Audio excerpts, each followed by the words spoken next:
1 ঘন্টা কেউ যদি আল্লাহর সৃষ্টি নিয়ে চিন্তা করে, সেটা সারা রাত তাহাজ্জুদের সালাত অফার করার চেয়ে উত্তম।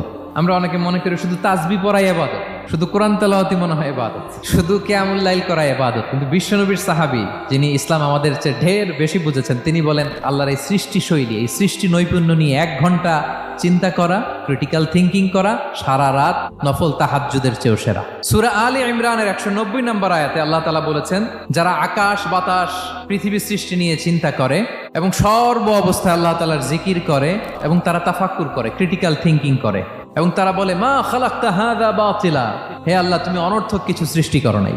মনে রাখবেন, এই পৃথিবীতে আল্লাহ তাআলা অনর্থক কোনো কিছু সৃষ্টি করে নাই, করেছে যেটাই সৃষ্টি করেছে এর মধ্যে মানব কল্যাণ আছে না নাই? আল্লাহ তাআলা আমাদের জন্য কল্যাণ রেখেছেন। এবং এই আয়াত যখন নাজিল হল, বিষ্ণু ইসা ইসলাম বললেন, ওয়াইলুন লিমান কারাআহা ওয়া লাম ইয়াতাফাক্কার ফিহা, ধ্বংস তাদের জন্য যারা এই আয়াত তেলাওয়াত করে কিন্তু এই আয়াত নিয়ে চিন্তা করে না।